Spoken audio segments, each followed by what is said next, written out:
ಓಂ ಶ್ರೀ ಸಾಯಿನಾಥಾಯ ನಮಃ. ಓಂ ಸಾಯಿರಾಮ್. 23ನೇ ಅಧ್ಯಾಯ ಸ್ವಲ್ಪ ಮುಂದೆ ಹೊರಟದೆ. ಇದು ಯೋಗ ಮತ್ತು ಈರುಳ್ಳಿ, ಶ್ಯಾಮ ಅವರಿಗೆ ಸರ್ಪದಂಶ, ಕಾಲರ ನಿಯಮೋಲ್ಲಂಘನೆ, ಭಕ್ತಿಯ ಪರೀಕ್ಷೆ ಇಷ್ಟಿದೆ ಈ ಅಧ್ಯಾಯದಲ್ಲಿ. ಈ ಅಧ್ಯಾಯದ ಒಂದು ಶುರುವಿನಲ್ಲಿ ಹೇಳ್ತಾರೆ, ನಿಜವಾಗಿಯೂ ಈ ಜೀವವು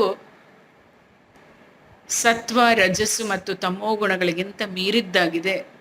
ಆದರೆ ಮಾಯೆ ಎಂಬ ಭ್ರಮೆಗೆ ಸಿಕ್ಕಿ ತನ್ನ ಸ್ವಭಾವವನ್ನು ಮರೆತು ಅವೆಲ್ಲ ದೇಹವೇ ಮುಖ್ಯ, ತಾನೇ ಕರ್ತೃ, ತಾನೇ ಸುಖಿ ಎಂದು ಭಾವಿಸಿ ಪ್ರಪಂಚದ ವಿಪತ್ತಿನಲ್ಲಿ ಸಿಲುಕಿ ಮುಕ್ತಿ ಮಾರ್ಗವನ್ನು ಅರಿಯಲಾರದೆ ಹೋಗ್ತಾನೆ ಮನುಷ್ಯ ಅಂತ ಹೇಳ್ತಾರೆ. ಗುರುಚರಣಕ್ಕೆ ನೋಡಿ, ಪ್ರೀತಿ ಮತ್ತು ಭಕ್ತಿಯಿಂದ ನಮಿಸುವುದೊಂದೇ ಮುಕ್ತಿಯ ಮೂಲ ಸಾಧನ. ಪ್ರತಿಭಾನ್ವಿತರಾದ ಶ್ರೀ ಸಾಯಿಬಾಬಾರವರು ತಮ್ಮ ಭಕ್ತರನ್ನೆಲ್ಲ ಸಂತಸಗೊಳಿಸಿ ಅವರನ್ನು ತಮ್ಮ ಸ್ವಭಾವಕ್ಕೆ ಪರಿವರ್ತಿಸ್ತಾ ಇದ್ರು. ನಾವೆಲ್ಲ ಸಾಯಿಬಾಬಾ ಅವ್ರನ್ನ ಪರಮಾತ್ಮನ ಅವತಾರವೆಂದು ತಿಳಿದು ಗೌರವಿಸ್ತೇವಲ್ವಾ.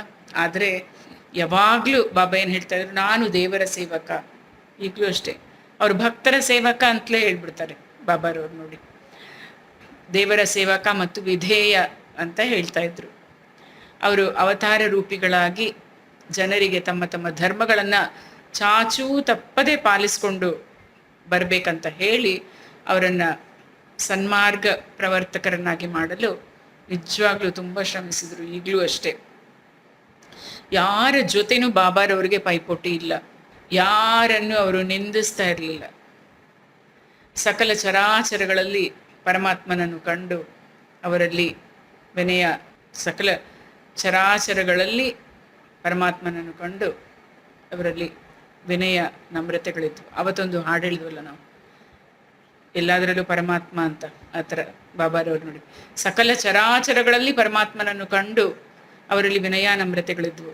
ಅವತ್ತು ಒಂದು ಹಾಡು, ನಿನ್ನಾತ್ಮ ನಿಶ್ಚಲವಿರಲು ಪರಮಾತ್ಮ ನಿಶ್ಚಲವಿರು, ಪೂಜೆಗೆ ರಂಗಿನ ಹೂವೆ ನಿನ್ನಾತ್ಮ, ಪೂಜೆ ಎಂಬುದೇ ಪರಮಾತ್ಮ, ವಿಧ ವಿಧ ಹಸುಗಾಳೆ ನಿನ್ನಾತ್ಮ, ಬಿಳಿ ನೊರೆ ಹಾಲೆ ಪರಮಾತ್ಮ, ಕಣ್ಣುಗಳೆಂಬುದೇ ನಿನ್ನಾತ್ಮ, ನೇರ ದೃಷ್ಟಿಯೇ ಪರಮಾತ್ಮ.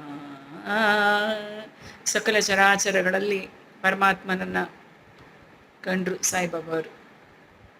ಮೂಢರನ್ನ ಮತ್ತು ಅಧರ್ಮಿಗಳನ್ನು ಸರಿಯಾದ ಹಾದಿಗೆ ಕರ್ಕೊಂಡು ಬರೋಕ್ಕೋಸ್ಕರ, ಅವರು ಧರ್ಮವನ್ನು ಒಂದು ಪ್ರತಿಷ್ಠಾಪನೆ ಮಾಡೋಕ್ಕೋಸ್ಕರ ಸಂತರುಗಳೆಲ್ಲ ಅವತಾರ ತಾಳ್ತಾರೆ ಈ ಪ್ರಪಂಚದಲ್ಲಿ ಅಂತ ನಮಗೆಲ್ಲ ಗೊತ್ತು ಅಲ್ಲ. ನಾವು ಪೂರ್ವಜನ್ಮದಲ್ಲಿ ಏನಾದರೂ ಒಳ್ಳೇದು ಮಾಡಿದರೆ, ಸುಕೃತ ಮಾಡಿದರೆ ಮಾತ್ರ ಅಂತಹ ಸಂತರ ಸಂಪರ್ಕ ಲಭಿಸುವುದು. ಆ ಥರ ಲಭಿಸಿದರೆ ನಾವೆಷ್ಟು ಧನ್ಯರಲ್ವ. ಯೋಗ ಮತ್ತು ಈರುಳ್ಳಿ. ಈಗ ಒಂದ್ಸಾರಿ ಯೋಗ ಸಾಧಕರೊಬ್ಬರು, ಯೋಗ ಸಾಧನೆ ಮಾಡಿದವರೊಬ್ಬರು ನಾನಾ ಸಾಹೇಬ್ ಚಾಂದೋರ್ಕರ್ ಅವರ ಸಂಗಡ ಜೊತೆಗೆ ಶಿರಡಿಗೆ ಬರ್ತಾರೆ. ಅವರು ತುಂಬ ಯೋಗ, ಇದು ಪತಂಜಲಿ ಯೋಗ ಅಂತ ಕೂಡಲೇ ನಮಗೆ ಪತಂಜಲಿನೇ ಜ್ಞಾಪಕ ಬರೋದಿಲ್ಲ. ಪತಂಜಲಿ ಮೊದಲಾದ ಯೋಗ ಶಾಸ್ತ್ರಗಳನ್ನು ಚೆನ್ನಾಗಿ ಓದಿ ತಿಳಿದು ಅರೆದು ತಿಳ್ಕೊಂಡ್ಬಿಟ್ಟಿರ್ತಾರೆ. ಆದರೆ ಅವರಿಗೆ ಪ್ರಾಯೋಗಿಕ ಪರಿಶ್ರಮವಿರಲಿಲ್ಲ. ನಾವು ಹೇಳ್ತೀವಿ ಕೆಲವರು ಥಿಯರಿ ಮಾಸ್ಟರ್ಸ್, ಸ್ಕಿಲ್ ಬರೋದಿಲ್ಲ ಅಂತಲ್ವಾ. ತಮ್ಮ ಮನಸ್ಸನ್ನು ಕೇಂದ್ರೀಕರಿಸಿ ಅವರು ಒಂದು ಕ್ಷಣ ಕಾಲವಾದರೂ ಅವರು ಆ ಸಮಾಧಿ ಸ್ಥಿತಿಯಲ್ಲಿ ಇರಲಿಕ್ಕೆ ಆಗ್ತಾ ಇರಲಿಲ್ಲ ಅವ್ರಿಗೆ. ಬಾಬಾರವರ ಕೃಪೆ ಆದರೆ ದೀರ್ಘಕಾಲ ತಾವು ಸಮಾಧಿ ಸ್ಥಿತಿಯಲ್ಲಿ ಇರಬಹುದು ಅಂತ ಭಾವಿಸಿ ಅವರು ಶಿರಡಿಗೆ ಬರ್ತಾರೆ. ಬಂದು ಮಸೀದಿಯನ್ನು ಪ್ರವೇಶ ಮಾಡ್ತಾರೆ. ಆಗ ಈರುಳ್ಳಿ ತಿಂತ ಇದ್ದ ಬಾಬಾ ಅವ್ರನ್ನ ಕಂಡ ಕೂಡಲೇ ಅವರು ಮನಸ್ಸಿನಲ್ಲಿ ಏನನ್ಕೋತಾರೆ ಗೊತ್ತಾ, ಒಣಗಿದ ರೊಟ್ಟಿ ಮತ್ತು ಈರುಳ್ಳಿ ತಿಂತಾರಲ್ಲ ಈ ಫಕೀರ, ಇವರಿಂದ ನಮಗೇನು ಪ್ರಯೋಜನ ಅಂತ ಮನಸ್ಸಲ್ಲಿ ಅಂದ್ಕೊಂಡ್ರು ಅವರು. ಬಾಬಾರವ್ರಿಗೆ ಗೊತ್ತಲ್ಲ ಯಾರು ಏನು ಮನಸ್ಸಲ್ಲಿ ಅಂದ್ಕೊಂಡ್ರು ಸಹ ಗೊತ್ತಾಗುತ್ತೆ ಅಂತ.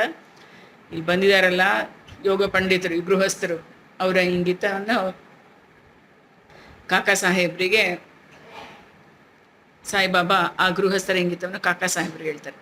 ಯಾರು ಈರುಳ್ಳಿಯನ್ನು ತಿಂದು ಜೀರ್ಣಿಸಿಕೊಳ್ಳೋ ಶಕ್ತಿ ಇರುತ್ತಲ್ಲ ಅವ್ರು ಮಾತ್ರ ಅದನ್ನು ತಿನ್ನಬಲ್ಲರು, ಇತರರಿಗೆ ತಿನ್ನಲು ಶಕ್ಯವಿಲ್ಲ ಅಂತ ಹೇಳ್ತಾರೆ ಬಾಬಾ. ಕಾಕಾರವ್ರಿಗೆ ಹೇಳ್ತಾರೆ, ಅವ್ರು ಕರ್ಕೊಂಬಂದಿರ್ತಾರಲ್ಲ ಕಾಕ, ಅವ್ರಿಗೆ ಹೇಳ್ತಾರೆ ಯಾರು ಈರುಳ್ಳಿ ತಿಂದು ಜೀರ್ಣಿಸ್ಕೊಳ್ಳುವಂತಹ ಶಕ್ತಿ ಇರುತ್ತಲ್ಲ ಅವ್ರು ಮಾತ್ರ ಅದನ್ನು ತಿನ್ನಬಲ್ಲರು, ಬೇರೆಯವ್ರಿಗೆ ಇದು ತಿನ್ನಕ್ಕೆ ಶಕ್ಯವಿಲ್ಲ ಅಂತ ಹೇಳ್ತಾರೆ.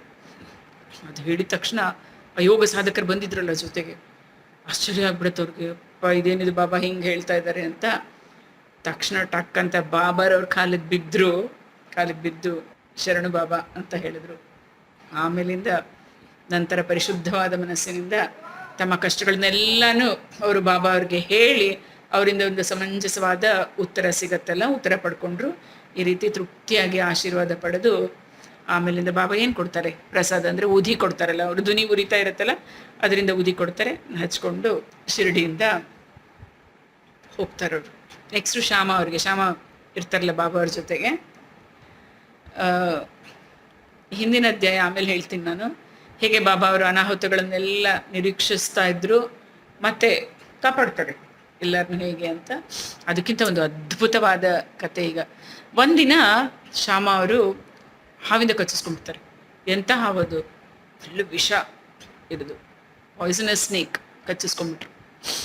ಅದು ಕಿರುಬೆರಳಿಗೆ ಹಾವು ಕಚ್ಚಿರೋದ್ರಿಂದ ದೇಹಕ್ಕೆಲ್ಲ ವಿಷ ಸ್ಪ್ರೆಡ್ ಆಗಿಬಿಡತ್ತೆ, ಹಗ್ಕೊಂಡ್ಬಿಡತ್ತೆ.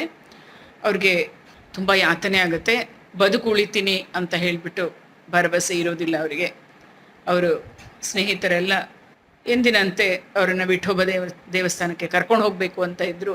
ಅಷ್ಟರಲ್ಲಿ ಶ್ಯಾಮ ಅವರು ತಮ್ಮ ವಿಠೋಬ ಬಾಬಾರವರ ಮಸೀದಿಗೆ, ಶ್ಯಾಮ ಅವ್ರ ತಮ್ಮ ವಿಠೋಬ ಅವ್ರನ್ನ ಬಾಬಾರವರ ಮಸೀದಿಗೆ ಬಾಬಾರ ಹತ್ರ ಬಂದರು. ಅವ್ರ ತಮ್ಮ ಬಂದರು. ಬಾಬಾ ಶ್ಯಾಮ ಅವ್ರನ್ನ ನೋಡಿ ಒಂದೇ ಸತಿ ಬೈಯಕ್ಕೆ ಶುರು ಮಾಡಿದ್ರು. ಅಂದರೆ ಬಾಬಾರವ್ರ ಹತ್ರ ಕರ್ಕೊಂಡು ಬರ್ತಾರಲ್ಲ ಶ್ಯಾಮ ಅವ್ರನ್ನ ಹಾವು ಕಚ್ಚಿದ ಮೇಲೆ ಬೈಯಕ್ಕೆ ಶುರು ಮಾಡ್ತಾರೆ ಕೋಪದಿಂದ. ನೀಚನೆ, ಮೇಲೆ ಹತ್ತಬೇಡ, ಎಚ್ಚರಿಕೆಯಿಂದಿರು, ಹೋಗು, ಇಳಿದು ಹೋಗು ಅಂತ ಒದರಾಡ್ತಾರೆ ಬಾಬಾ. ಅದು ಕೇಳಿಸ್ಕೊಂಡು ಶ್ಯಾಮ ಅವ್ರಿಗೆ ಡಲ್ಲಾಗ್ಬಿಡ್ತಾರೆ. ಅವರು ಇದೇನಿದು, ಹೇಗೆ ಹೇಳ್ತಾ ಇದ್ದಾರೆ ಅಂತ. ಅದಕ್ಕೆ ಮಸೀದಿನೇ ನಮ್ಮ ಮನೆ, ಬಾಬಾ ಅವರೇ ನಾನು ಸರ್ವಸ್ವ ಅಂತ ಭಾವಿಸಿದವರು ಶ್ಯಾಮ ಅವರು. ಈ ಥರ ನೀಚನೆ, ಮೇಲೆ ಹತ್ತಬೇಡ, ಎಚ್ಚರಿಕೆಯಿಂದ ಹೋಗು, ಇಳಿದು ಹೋಗ್ಬಿಟ್ರೆ ನಾನು ಎಲ್ಲಿ ಹೋಗಬೇಕು, ಈಗಂತೂ ಹಾವು ಕಡ್ದು ವಿಷಯ ಎಲ್ಲ ಮೈ ತುಂಬ ಆಗಿಬಿಟ್ಟಿದೆ ಅಂತ ಹೇಳಿಬಿಟ್ಟು ಅವರು ಜೀವದ ಮೇಲೆ ಆಸೆ ಬಿಟ್ಟು ನಿಂತ್ಕೊಂಡ್ಬಿಟ್ರು ಶ್ಯಾಮ ಅವರು ಅಲ್ಲೇ ಸುಮ್ಮನೆ. ಸ್ವಲ್ಪ ಹೊತ್ತಿನ ನಂತರ ಬಾಬಾ ಶಾಂತರಾದರು. ಶಾಂತ ಚಿತ್ತರಾಗಿ ಶ್ಯಾಮ ಅವ್ರನ್ನ ಕರ್ಕೊಂಡು, ಹೆದರ್ಕೋಬೇಡ, ಸ್ವಲ್ಪನೂ ನೀನು ಚಿಂತಿಸಬೇಕಾಗಿಲ್ಲ, ದಯಾಮಯನಾದ ಈ ಫಕೀರ ನಿನ್ನನ್ನು ರಕ್ಷಿಸ್ತಾನೆ, ಮನೆಗೆ ಹೊರಟೋಗು, ಮನೆಗೆ ಹೋಗಿ ಸುಮ್ಮನೆ ಕೂತ್ಕೊಂಡ್ಬಿಡು ಅಂತ ಹೇಳಿದ್ರು. ನನ್ನ ಮಾತಲ್ಲಿ ನಂಬಿಕೆ ಇಡು, ಚಿಂತೆ ಬಿಟ್ಬಿಟ್ಟು ಮನೆಗೆ ಹೋಗಿ ಸುಮ್ಮನೆ ಕೂತ್ಕೋ, ನನ್ನ ಮಾತಿನಲ್ಲಿ ನಿಮಗೆ ನಂಬಿಕೆ ಇರಲಿ ಅಂತ. ಆಮೇಲೆ ಕಾಕಾ ಸಾಹೇಬ ತಾತ್ಯ ಪಾಟೀಲ್ನ ಕರೆದು, ಶ್ಯಾಮ ತನಗೆ ಏನು ಬೇಕೋ ಎಲ್ಲ ಆಹಾರ ತಿನ್ನಲಿ, ಬೇಕಾದ ಹಾಗೆ ಅಡ್ಡಾಡಲಿ, ಆದರೆ ರಾತ್ರಿ ಮಾತ್ರ ಮಲ್ಕೊಳ್ಳೋದು ಬೇಡ ಅಂತ ಹೇಳಿ ಕಳಿಸ್ತಾರೆ. ಶ್ಯಾಮ ಬಾಬಾರವರು ಹೇಗೆ ಹೇಳ್ತಾರೋ ಅದನ್ನೇ ಪಾಲಿಸ್ತಾರೆ. ನೋಡಿದ್ರೆ ಬೆಳಗ್ಗೆ ಅವರು ಸಂಪೂರ್ಣವಾಗಿ ಗುಣ ಹೊಂದ್ಬಿಟ್ಟಿರ್ತಾರೆ. ನೋಡಿದ್ರ ವಿಷ ಸರ್ಪ ಕಚ್ಚಿರುತ್ತೆ, ಆದರೂ ಸಹ ಸಂಪೂರ್ಣವಾಗಿ ಅವರು ಗುಣ ಹೊಂದ್ಬಿಟ್ರು. ಬಾಬಾ ಅವ್ರು ಏನು ಹೇಳಿದ್ರು, ನೀಚನೆ, ಮೇಲೆ ಹತ್ತಬೇಡ, ಎಚ್ಚರಿಕೆ, ಹೋಗು, ಇಳಿದು ಹೋಗು ಅಂತ ಹೇಳಿದ್ರು. ಹೋಗು, ಇಳಿದು ಹೋಗು ಅಂದಿದ್ದು ಯಾರಿಗೆ? ಶ್ಯಾಮರವರಿಗ ಅಲ್ಲ. ಅದು ಆ ಸರ್ಪಕ್ಕೆ ಮತ್ತು ಸರ್ಪದ ವಿಷ ಇರುತ್ತಲ್ಲ ಅದಕ್ಕೆ ನೇರವಾಗಿ ಆಜ್ಞೆ ಕೊಟ್ಟರು. ಸರ್ಪದ ವಿಷ ತಾನೇ ಇವರು ದೇಹದಲ್ಲಿ ಹೋಗಿದ್ದು, ಆ ವಿಷಕ್ಕೆ ನೇರವಾಗಿ ನೋಡಿ ಹೇಳಿದ್ರು, ಮೇಲೆ ಹತ್ತಬೇಡ, ಬಿಟ್ಟು ಹೋಗು ಅಂತ ಹೇಳಿಬಿಟ್ಟು. ಅದನ್ನು ನಾವು ಗಮನ ಮಾಡ್ಕೊಳ್ಬೇಕಿಲ್ಲಿ. ಇದು ಬೇರೆಯವ್ರ ಥರ ಹಾವು ಕಚ್ಚಿತು ಅಂದರೆ ಮಂತ್ರ ಹಾಕೋದು, ಮಂತ್ರ ಹೇಳೋದು ಏನೂ ಇಲ್ಲ. ಅವ್ರ ಮಾತೇ ಮಂತ್ರ, ಮಾತಿನಲ್ಲೇ ಹೆಂಗೆ ಆದೇಶ ಕೊಟ್ಟರು ನೋಡಿ. ಸೊ ಯಾರಾದರೂ ಸರಿ ಈ ಕಥೆನ ಕೇಳಿಸ್ಕೊಂಡಾಗ ಅಥವಾ ಇದೇ ಥರದ ಬೇರೆ ಕಥೆನಾಗಲಿ ಕೇಳಿಸ್ಕೊತಿರ್ಲಿ, ಅವರಿಗೆ ಬಾಬಾರವರಲ್ಲಿ ದೃಢ ನಂಬಿಕೆ ಉಂಟಾಗ್ಬಿಡತ್ತೆ. ಏನು ಅವರಲ್ಲಿ ಇದ್ದಿದ್ದಂತಹ ಶಕ್ತಿ ನೋಡಿ ಎಂಥದ್ದು ಅಂತ. ಈ ಮಾಯೆ ಎಂಬ ಸಂಸಾರ ಸಾಗರವನ್ನು ದಾಟಲು ಸುಲಭವಾದ ಸಾಧನವೆಂದರೆ ಸಾಯಿಬಾಬಾರವರ ನಾಮಸ್ಮರಣೆ. ಇದು ಪ್ರತಿಯೊಂದು ನಾವು ಕಥೆನಲ್ಲೂ ಹೇಳ್ತೀವಿ, ಬಾಬಾರವರ ನಾಮಸ್ಮರಣೆ ಅಂತ. ಏನು ಹೇಳ್ತೀವಿ ನಾಮಸ್ಮರಣೆಗೆ? ಬ್ಯಾಕ್ಗ್ರೌಂಡ್ ಮ್ಯೂಸಿಕ್ ಅಂತ ಅಲ್ವಾ. ನಮ್ಮ ಮನಸ್ಸಲ್ಲಿ ಏನೇ ನಾವು ಕೆಲಸ ಮಾಡ್ತಾ ಇರ್ತೀವಿ, ಏನೇ ಮಾಡ್ತಾ ಇರಲಿ, ಇದು ಕಂಟಿನ್ಯೂಸ್ ಆಗಿ ಸಾಯಿರಾಮ್ ಸಾಯಿರಾಮ್ ಸಾಯಿರಾಮ್ ಅಂತ, ಸಾಯಿನಾಥ್ ಅಥವಾ ಓಂ ಸಾಯಿ, ಶ್ರೀ ಸಾಯಿ, ಜೈ ಜೈ ಸಾಯಿ ಏನಾದರೂ ಆಗಲಿ, ಬಾಬಾ ಸಾಯಿಬಾಬಾ ಅಂತ ನಡೀತಾನೇ ಇರಬೇಕು ನಾಮಸ್ಮರಣೆ. ಇನ್ನೊಂದು ಕಾಲರ ನಿಯಮೋಲ್ಲಂಘನೆ ಅಂತ. ಒಂದು ಸಾರಿ ಕಾಲರ, ಈ ಕತೆ ಹೇಳಿದ್ದೆ ನಾನು, ಶಿರಡಿನಲ್ಲಿ ಕಾಡ್ಗಿಸ್ತಂಕ ಈಗ ಕರೋನಾ ಹರಡಿದೆಲ್ಲ ಆ ಥರ ಕಾಲರ ಹರಡಿಬಿಟ್ಟಿತ್ತು. ಏನೆಲ್ಲ ಗ್ರಾಮವಾಸಿಗಳು ಏನು ಮಾಡಿಬಿಟ್ರು, ಶಿರಡಿಗೆ ಮತ್ತು ಅಕ್ಕಪಕ್ಕದ ಊರುಗಳ ನಡುವೆ ಇದ್ದೆ ಇವಾಗೆಲ್ಲ ಎಲ್ಲೂ ಹೋಗಲೇಬಾರ್ದು, ರೆಡ್ ಝೋನ್ ಅಂತೆಲ್ಲ ಮಾಡಿಬಿಟ್ಟಿರ್ತಾರಲ್ಲ, ಆ ಥರ ಆ ಸಂಪರ್ಕವನ್ನೇ ಕಡ್ದು ಹಾಕ್ಬಿಟ್ಟಿರ್ತಾರೆ. ಇಲ್ಲಿ ಒಂದು ಕಡೆಯಿಂದ ಒಂದು ಕಡೆ ಹರಡ್ಬಿಡತ್ತಲ್ಲ ಅಂತ ಊರವರೆಲ್ಲ ಸೇರಿಕೊಂಡು ಕಾಲರ ತಡೆಗಟ್ಟಕ್ಕೆ ಏನು ಮಾಡ್ತಾರೆ, ಯಾವ ಸೌದೆ ಗಾಡಿನೂ ಸಹ ಶಿರಡಿ ಒಳಗೆ ಬರಬಾರ್ದು ಅಂತ, ಯಾರು ಪ್ರಾಣಿವಧೆ ಮಾಡಬಾರ್ದು ಅಂತೆಲ್ಲ ನಿಯಮಗಳನ್ನೆಲ್ಲ ಹಾಕ್ಕೊಂಡು, ಅದನ್ನ ಮೀರಿ ನಡೆದವ್ರಿಗೆ ಯಾರು ಈ ನಿಯಮ ಉಲ್ಲಂಘನೆ ಮಾಡ್ತಾರಲ್ಲ ಅವರಿಗೆ ದಂಡ ವಿಧಿಸ್ಬೇಕು ಅಂತ ತೀರ್ಮಾನ ಮಾಡ್ತಾರೆ. ಸೊ ಬಾಬಾ ಅವರು ಈ ಜನರ ಈ ಮೂಢನಂಬಿಕೆ ಅರಿತು ಅವುಗಳನ್ನ ಗಮನ ಮಾಡಲೇ ಇಲ್ಲ. ಬಾಬಾರವ್ರು ಏನಾದರೂ ಜನರು ಏನಾದರೂ ಮಾಡ್ಕೊಳ್ಳಿ ಅಂತ. ಈ ನಿಯಮ ಜಾರಿಯಲ್ಲಿರುವಾಗಲೇ ಸೌದೆ ಗಾಡಿಯೊಂದು ಶಿರಡಿಗೆ ಬರುತ್ತೆ. ಆಗ ಅಲ್ಲಿ ಹಳ್ಳಿಯಲ್ಲಿ ಕಟ್ಟಿಗೆ ಅಭಾವ, ಆಗೆಲ್ಲ ಅಡುಗೆ ಮಾಡ್ತಾ ಇದ್ದಿದ್ದು ಕಟ್ಟಿಗೆ, ನೀರು ಕಾಯಿಸ್ಕೊಳ್ಳಿಕ್ಕೆ ಕಟ್ಟಿಗೆ, ಎಲ್ಲದಕ್ಕೂ ಅದೇ ತಾನೆ. ಮತ್ತು ಬಾಬಾರ ಧ್ವನಿ ಯಾವಾಗಲೂ ಕಟ್ಟಿಗೆಯಿಂದ ಅಲ್ವಾ. ಯಾರು ಆ ನಿಯಮ ಇತ್ತಲ್ಲ ಬಿಡಬಾರ್ದು ಕಟ್ಟಿಗೆಯವ್ರನ್ನ ಅಂತ, ಯಾರು ಅನ್ನೋ ಊರೊಳಗೆ ಬಿಡೋದಿಲ್ಲ, ಅವ್ರಿಗೆ ಬೇಕಾಗಿರುತ್ತೆ ಕಟ್ಟಿಗೆ. ಬಾಬಾ ಏನು ಮಾಡ್ತಾರೆ ಅದನ್ನು ನೋಡಿದ್ದು ಸ್ವತಃ ಅಲ್ಲಿಗೆ ಹೋಗ್ತಾರೆ. ಹೋಗ್ಬಿಟ್ಟು ಕಟ್ಟಿಗೆ ಗಾಡಿಯನ್ನು ಊರೊಳಗೆ ಕರ್ಕೊಂಡು ಹೋಗ್ತಾರೆ. ಬಾಬಾ ಅವ್ರನ್ನ ತಡಿಯೋಕ್ಕೆ ಯಾರಿಗೂ ಧೈರ್ಯ ಇಲ್ವಲ್ಲ. ಕೆರೆ ಧುನಿಗೆ ಕಟ್ಟಿಗೆ ಬೇಕಾಗಿದ್ದರಿಂದ ಎಲ್ಲ ಕಟ್ಟಿಗೆ ಅವರೇ ಕೊಂಡ್ಕೊಳ್ತಾರೆ. ಬಾಬಾ ಯಾಕೆಂದ್ರೆ ಹಗಲು ಇರುಳು ಧ್ವನಿಯನ್ನು ಉರಿಸ್ತಾನೆ ಇದ್ರು. ಈಗಲೂ ಶಿರಡಿಯಲ್ಲಿ ಬಾಬಾ ಅವರ ಉರಿಸಿದ ಧ್ವನಿ ಕಂಟಿನ್ಯೂಸ್ ಆಗಿ ಉರಿತಾನೆ ಇದೆಲ್ಲ. ಅದಕ್ಕೋಸ್ಕರ ಅವರು ಕಟ್ಟಿಗೆನ ಕೊಂಡ್ಕೊಂಡು ಶೇಖರಿಸಿ ಇಡ್ತಾ ಇದ್ರು. ಬಾಬಾ ಅವ್ರ ಮಸೀದಿಗೆ ಯಾರು ಬೇಕಾದರೂ ಬರ್ಬೋದಿತ್ತು. ಅವರು ಅದಕ್ಕೊಂದು ಬಾಗಿಲು, ಅದಕ್ಕೊಂದು ಬೀಗ ಏನೂ ಹಾಕ್ತಾ ಇರಲಿಲ್ಲ. ಕೆಲವರು ಬಡವರು ಬಂದು ಬಾಬಾರು ಕಟ್ಟಿಗೆ ಎಲ್ಲ ಶೇಖರಿಸಿ ಇಟ್ಕೊಳ್ತಾ ಇದ್ರಲ್ಲ, ತಮಗೆ ಬೇಕಾದಾಗ ಕಟ್ಟಿಗೆ ತಗೊಂಡು ಹೋಗ್ತಾ ಇದ್ರು ಮಸೀದಿಯಿಂದ. ಬಾಬಾ ಅವರು ಯಾವತ್ತೂ ಬೇಡ ಅಂತ ಹೇಳ್ತಾ ಇರಲಿಲ್ಲ. ಪ್ರಪಂಚದಲ್ಲೆಲ್ಲ ಪರಮಾತ್ಮ ವ್ಯಾಪಿಸಿರ್ತಾನೆ ಅಂತ ಅವರು ಮನಗಂಡಿದ್ರು. ಸೊ ಯಾರ ಜೊತೆನೂ ಅವ್ರಿಗೆ ದ್ವೇಷ ಇರ್ತಾ ಇರಲಿಲ್ಲ. ಬಾಬಾ ಅವರು ವಿರಕ್ತರಾಗಿದ್ರೂ ಸಹ ಸಾಮಾನ್ಯ ಜನರಂತೆ ಎಲ್ಲರ ಜೊತೆ ಬೆರೆತು ಕಲಿತು ಮಾರ್ಗದರ್ಶಕರಾಗಿದ್ದರು. ನೋಡಿದ್ರೆ ಒಂದು ನಿಯಮನ ಉಲ್ಲಂಘನೆ ಮಾಡಿದ್ರು ಬಾಬಾ ಅವರವರು. ಹೇಗೆ ಅವರೇ ಹೋಗಿ ಆ ಕಟ್ಟಿಗೆ ಗಾಡಿಯವ್ರನ್ನ ಕರ್ಕೊಂಡು ಬಂದರು, ತಾವೇ ಎಲ್ಲ ತಗೊಂಡ್ಬಿಟ್ರು ಕಟ್ಟಿಗೆ. ಎರಡನೇದು ಭಕ್ತಿಯ ಪರೀಕ್ಷೆ. ಈ ಒಂದು ನಿಯಮ ಏನೇನು ಹೇಳಿದ್ನಲ್ಲ ಅದು ಜಾರಿಯಲ್ಲಿರುವಾಗಲೇ ಯಾರೋ ಒಬ್ಬರು ಮಸೀದಿ ಹತ್ರ ಒಂದು ಆಡನ್ನು ಹೊಡ್ಕೊಂಡು ಹೋಗ್ತಾ ಇದ್ರು. ಆ ಆಡು ಪಾಪ ತುಂಬ ಏನು ಸಾಯೋ ಥರ ಇತ್ತದು, ಅಷ್ಟು ಕೃಶವಾಗಿಬಿಟ್ಟಿತ್ತದು. ಆ ಸಮಯದಲ್ಲಿ ಮಾಲೇಗಾಂವ್ ಪೀರ್ ಅಹ್ಮದ್ ಬಡೆ ಬಾಬಾ ಅವರು ಅಲ್ಲಿದ್ದರು. ಬಾಬಾ ಅವನಿಗೆ ಹೇಳಿದ್ರು, ಆ ಆಡಿದೆಲ್ಲ ಅದನ್ನು ಒಂದೇ ಏಟಿಗೆ ಕಡಿದು ಕೊಲ್ಲಬೇಕು ಅಂತ ಹೇಳಿದರು. ಬಡೆ ಬಾಬಾ ಅವರು ಸಾಯಿಬಾಬಾ ಅವರವರಲ್ಲಿ ತುಂಬ ಗೌರವ ಇಟ್ಟಿದ್ರು. ಅವ್ರು ಯಾವಾಗಲೂ ಬಾಬಾ ಅವ್ರ ಬಲಗಡೆನೆ ಕೂತ್ಕೊಂಡಿರ್ತಾ ಇದ್ರಂತೆ. ಬಡೆ ಬಾಬಾ ಹುಕ್ಕ ಸೇರ್ತಾ ಇದ್ರು ಅಂತ ಹೇಳಿದ್ನಲ್ಲ, ಬಡೆ ಬಾಬಾ ಅವರು ಹುಕ್ಕ ಸೇದಿದ ನಂತರನೇ ಬಾಬಾ ಅವರು ಅದನ್ನು ಸೇರ್ತಾ ಇದ್ರಂತೆ. ಮಧ್ಯಾಹ್ನದ ಊಟದ ಸಮಯದಲ್ಲಿ ಅವ್ರನ್ನ ಕರ್ಕೊಂಡು ಪಕ್ಕದಲ್ಲಿ ಕೂಡಿಸ್ಕೊಂಡು ಊಟ ಮಾಡ್ತಾ ಇದ್ರು.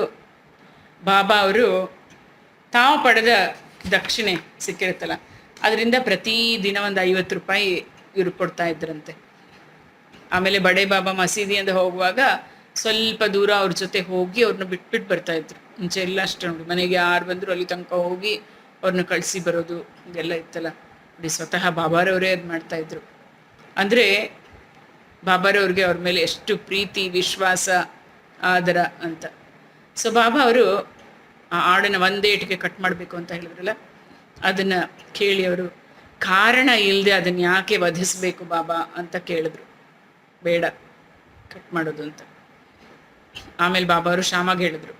ಶ್ಯಾಮ ಕೂಡಲೇ ರಾಧಾಕೃಷ್ಣ ಮಾಯಿ ಬಳಿಗೆ ಹೋಗಿ ಒಂದು ಚೂರಿ ಕಟ್ ಮಾಡೋಕ್ಕೆ ಬೇಕಲ್ಲ ತೊಗೊಂಬಂದು ಬಾಬಾ ಅವ್ರ ಮುಂದಿಟ್ರು. ಆಮೇಲೆ ರಾಧಾಕೃಷ್ಣ ಮಾಯಿಗೆ ಇದು ಗೊತ್ತಾಯಿತು ಯಾಕೆ ಅಂತ. ಅವರು ಶ್ಯಾಮ ಅವ್ರನ್ನ ಕರೆದು ಚೂರಿ ವಾಪಸ್ ತೊಗೊಂಬಂದು ಅಂತ ಹೇಳಿದರು. ಶ್ಯಾಮ ಬೇರೆ ಚೂರಿನ ತೊಗೊಂಡು ಬರ್ತೀನಿ ಅಂತ ಹೋದವನು ವಾಪಸ್ ಹೋಗಲೇ ಇಲ್ಲ ಅಲ್ಲಿ. ನಂತರ ಕಾಕಾ ಸಾಹೇಬ್ ಅವರ ಸರತಿ ಬಂತು. ಅವರು ಒಂಥರ ಪುಟವಿಟ್ಟ ಚಿನ್ನ ಅಂತ ಕಾಕಾ ಸಾಹೇಬ್ ಅವ್ರನ್ನ ಹಂಗೆ ಬಣ್ಣಿಸ್ತಾರೆ. ಆದರೂ ಒಂದು ಪರೀಕ್ಷಿಸಲೇಬೇಕಿತ್ತು. ಬಾಬಾ ಅವರು ದೀಕ್ಷಿತರು ಬಂದ್ರಲ್ಲ ಕಾಕಾ ಸಾಹೇಬ್ ಅವರು, ಅವ್ರ ಕೈಗೆ ಚೂರಿ ಕೊಟ್ಟು ಅಲ್ಲೊಂದು ಹಾಡು ಹೋಗ್ತಾ ಇದೆಯಲ್ಲ ಅದನ್ನು ವಧಿಸು ಅಂತ ಹೇಳಿದ್ರು, ಆಜ್ಞೆ ಮಾಡಿದ್ರು. ಬಾಬಾ ಅವರು ಹೇಳಿದ ಕೂಡಲೇ ಕಾಕ ಏನು ಮಾಡಿದ್ರು, ಆಯಿತು ನೀವು ಹೇಳ್ದಂಗೆ ಮಾಡ್ತೀನಿ ಅಂತ ಸಿದ್ಧರಾದರು ಅವರು. ಕಾಕಾ ಸಾಹೇಬ್ ಶುದ್ಧ ಬ್ರಾಹ್ಮಣರು, ಪ್ರಾಣಿ ವಧೆನ ಅಯ್ಯೋ ತಿಂದೇ ಇರೋರವರು. ಅವ್ರ ಕನಸಿನಲ್ಲೂ ಆಗದಂತಹ ಮಾತು, ಹಿಂಸೆ ಅನ್ನೋದೇ ಇಲ್ಲ, ಹಿಂಸಾತ್ಮಕ ವಿಚಾರಗಳಿಗೆಲ್ಲ ಹಿಂಜರಿತಾ ಇದ್ರಲ್ಲ ಅವರು. ಹಾಡನ್ನು ಹೇಳಿದ ತಕ್ಷಣ ಆಯಿತು ಅಂತ ಒಪ್ಕೊಂಬಿಟ್ರಲ್ಲ ಕಡಿಲಿಕ್ಕೆ. ಅಲ್ಲಿದ್ದವರೆಲ್ಲರೂ ಬಡೇ ಸಾಹೇಬು ಅವನು ಮಹಮ್ಮದೀಯ, ಅವರೇ ಒಪ್ಕೊಳ್ಳಿಲ್ಲ ಬಾಬಾ ಅವ್ರು ಹೇಳಿದ್ದಕ್ಕೆ. ಈ ಅಂಜುಬುರ್ಗ ಬ್ರಾಹ್ಮಣ ಇದ್ದಾನಲ್ಲ ಅವನು ಹೆಂಗಪ್ಪ ಒಪ್ಕೊಂಡ್ಬಿಟ್ಟ ಅಂದ್ಕೊಂಡು ಎಲ್ಲ ಅಚ್ಚರಿ ಆಯಿತು. ದೀಕ್ಷಿತರು ದೋತ್ರ ಏರಿಸಿದ್ರು, ಕೈಯನ್ನು ಮೇಲಕ್ಕೆತ್ತಿ ಬಾಬಾರವರ ಕೊನೆಯ ಆಜ್ಞೆಯನ್ನು ಕಾಕ ನಿರೀಕ್ಷಿಸ್ತಾ ಇದ್ರು. ಆಗ ಬಾಬಾ ಹೇಳಿದ್ರು, ಏನು ಯೋಚನೆ ಮಾಡ್ತಾ ಇದ್ದೀಯಾ, ಕೊಲ್ಲು ಅಂತ ಹೇಳಿದ್ರು. ಆಗ ಕಾಕ ತಕ್ಷಣ ಆಡಿಗೆ ಇನ್ನೇನು ಹೊಡಿಬೇಕು ಅಂತ ಇದ್ರು. ತಕ್ಷಣ ಬಾಬಾ ಹೇಳಿದ್ರು, ನಿಲ್ಲು, ನೀನು ಎಷ್ಟು ಕಠಿಣ ಹೃದಯದವನು, ಅದನ್ಯಾಕೆ ಕೊಲ್ತೀಯ ಅಂತ ಅವ್ರನ್ನ ತಡೆದ್ರು. ಆಗ ಕಾಕಾ ಸಾಹೇಬ್ ಚೂರಿಯನ್ನು ಕೆಳಗಿಟ್ಟು, ಬಾಬಾ ನಿಮ್ಮ ಅಮೃತವಾಣಿ ನೀವೇನು ಹೇಳ್ತಿರಲ್ಲ, ಅವತ್ತು ಹೇಳಿದಲ್ಲ ಬಾಬಾರವರ ಅಮೃತವಾಣಿಯ ಶಾಸನಗಳು ಅಂತ, ಅದು ನಮಗೆ ಶಾಸನ. ನಮಗೆ ಇತರ ನಿಯಮಗಳು ಏನೂ ತಿಳಿದಿಲ್ಲ, ನಾವು ನಿಮ್ಮನ್ನೇ ನಂಬಿದ್ದೀವಿ. ಯಾವುದು ಹಿತಕರ ಯಾವುದು ಅಹಿತಕರ ಅನ್ನೋದು ನಮ್ಗೆ ಗೊತ್ತೇ ಇಲ್ಲ. ನೀವು ಹೇಳಿದ್ದು ನಾವು ಮಾಡ್ತೀವಿ, ಅದನ್ನು ಯಾವ್ದು ಕೆಟ್ಟದ್ದು ಯಾವುದ್ರೊಳಗೆ ಚಿಂತೆ ಮಾಡೋಕ್ಕೆ ಹೋಗೋದಿಲ್ಲ. ನೀವು ಹೇಳಿದಿರಲ್ಲ, ಆಯಿತು ನೀವು ಹೇಳಿದ ಮೇಲೆ ಗುರುವಿನ ಆಜ್ಞೆ ಅಂತ ನಾವು ಚಾಚು ತಪ್ಪದೆ ನಡೆದುಕೊಳ್ಳೋದೇ ನಮ್ಮ ಧರ್ಮ ಬಾಬಾ ಅಂತ ಹೇಳ್ತಾರೆ ದೀಕ್ಷಿತರವರು. ಆಗ ಬಾಬಾ ತಾವೇ ಅದರ ಆಹುತಿಯನ್ನು ಮಾಡ್ತೀನಿ ಅಂತ ಹೇಳಿದರು. ಫಕೀರರು ತಂಗುವ ತಕಿಯ ಎಂಬ ಸ್ಥಳದಲ್ಲಿ ಎಲ್ಲರೂ ಅದನ್ನು ಆಹುತಿ ಮಾಡಬೇಕು ಅಂತ ನಿರ್ಧಾರ ಮಾಡ್ತಾರೆ. ಆದರೆ ಅದು ಪಾಪ ಹಿಂಗೆ ಸಾಯೋ ಸ್ಥಿತಿಯಲ್ಲಿತ್ತು. ಅದಕ್ಕೆ ಹೇಳಿದರು ಬಾಬಾ, ಅದು ಇನ್ನೂ ಅಲ್ಲಿ ಹೋಗ್ತಾ ಇರೋ ಹಾಗೆ ಮಾರ್ಗ ಮಧ್ಯದಲ್ಲೇ ಸತ್ತೋಗುತ್ತದು ಹಾಡು. ಬಾಬಾರವರು ಪರೀಕ್ಷೆ ಮಾಡಿದ್ರೇನು, ಯಾರು ಇವರು ಹೇಳಿದ ಮಾತು ಕೇಳ್ತಾರೆ ಅನ್ನೋದಲ್ಲ, ಅವರ ಭಕ್ತಿ, ಗುರುವಿನಲ್ಲಿರುವ ಭಕ್ತಿ ಅಂತ ನಾವೊಂದು ಕತೆ ಹೇಳಿದ್ವಲ್ಲ. ಹೀಗೆ ಪರಶುರಾಮ ತಾಯಿಯನ್ನು ಕೊಂದು ಬಿಡ್ತಾನೆ ಅಂತ ಹೇಳ್ಬಿಟ್ಟು, ತಂದೆಯ ಮಾತು ಮೀರೋದಿಲ್ಲ. ತಂದೆ ಹೇಳಿದ್ದಾರೆ ಅಂತ ಹೇಳಿದರೆ ಆಯಿತು, ತಾಯಿನ ಕೊಂದ ಮೇಲೆ ಆಶೀರ್ವಾದ ಮಾಡ್ತಾರಲ್ಲ, ವರ ಕೇಳಿ ತಾಯಿನ ಬದುಕಿಸ್ಕೋತೀನಿ ಅಂತ. ನೋಡಿ, ಗುರುಗಳಲ್ಲಿ ಅಷ್ಟು ಅಚಲವಾದಂತಹ ಒಂದು ನಂಬಿಕೆ, ವಿಶ್ವಾಸ, ಭಕ್ತಿ ಇರೋದು. ಪಾಡಪಂತರು ಈ ಥರ ಒಂದು ಮೂರು ವಿಭಾಗಗಳಾಗಿ ವಿಂಗಡಣೆ ಮಾಡ್ತಾರೆ. ಒಂದು ಉತ್ತಮ, ಮಧ್ಯಮ, ಸಾಮಾನ್ಯ ಅಂತ. ಗುರುವಿಗೆ ಏನು ಬೇಕು ಅದನ್ನು ತಿಳ್ಕೊಂಡು ಅವರ ಆಜ್ಞೆಗೂ ಕಾಯದೆ ಸೇವೆ ಮಾಡ್ತಾನಲ್ಲ ಅವನು ಉತ್ತಮ. ಅವನಿಗೆ ಗುರುಗಳ ಮನಸ್ಸಲ್ಲಿ ಏನಿರುತ್ತೆ, ಏನು ಮಾಡಬೇಕು ಅಂತ ಗೊತ್ತಾಗ್ಬಿಡತ್ತೆ. ಆಮೇಲೆ ಅವರ ಆಜ್ಞೆಯನ್ನು ಬರೀ ಪರಿಪಾಲಿಸೋರು ಎರಡನೇ ವರ್ಗಕ್ಕೆ ಸೇರಿದವರು ಮಧ್ಯಮ. ಮತ್ತು ಗುರುವಿನ ಆಜ್ಞೆಯನ್ನು ಪಾಲಿಸದೇನೇ ಇರ್ತಾರಲ್ಲ ಮತ್ತು ತಮ್ಮ ಕರ್ತವ್ಯವನ್ನು ಮುಂದೂಡ್ತಾ ಇರ್ತಾರೆ, ಅವರು ಮೂರನೇ ವರ್ಗ. ಅಂದರೆ ಅವರೆಲ್ಲ ಜಸ್ಟ್ ಸಾಮಾನ್ಯರು ಅಂತ. ಶಿಷ್ಯರಿಗೆ ಏನಂದರೆ ಗುರುವಿನಲ್ಲಿ ದೃಢವಾದ ನಂಬಿಕೆ ಇರಬೇಕು. ಆಗ ಅವರು ತಾಳ್ಮೆಯಿಂದ ಆಧ್ಯಾತ್ಮಿಕ ಗುರಿಯನ್ನು ಮುಟ್ಟಕ್ಕೆ ಸಾಧ್ಯ ಆಗುತ್ತೆ ಅಂತ. ಅವರಿಗೆ ಹಠಯೋಗ ಮತ್ತು ಇತರ ಯೋಗದ ಅಧ್ಯಯನಗಳೆಲ್ಲ ಇರುತ್ತಲ್ಲ, ಅದೆಲ್ಲ ಯಾವುದು ಬೇಕಾಗಲ್ಲ ಅಂತ. ಇಂಥ ಭಕ್ತರು ಬಹಳ ಸುಲಭವಾಗಿ, ಶೀಘ್ರವಾಗಿ ಮುಕ್ತಿ ಮಾರ್ಗವನ್ನು ಪಡೆಯೋಕ್ಕೆ ಸುಗಮವಾದ ದಾರಿ ಸಿಗುತ್ತೆ ಅವ್ರಿಗೆ, ಪಡಿತಾರೆ ಅಂತ. ಇಲ್ಲಿಗೆ ಶ್ರೀ ಸಾಯಿ ಸಚ್ಚರಿತೆಯ 23ನೇ ಅಧ್ಯಾಯ ಮುಗೀತು. ಶ್ರೀ ಸಚ್ಚಿದಾನಂದ ಸದ್ಗುರು ಸಾಯಿನಾಥ್ ಮಹಾರಾಜ್ ಕಿ ಜೈ.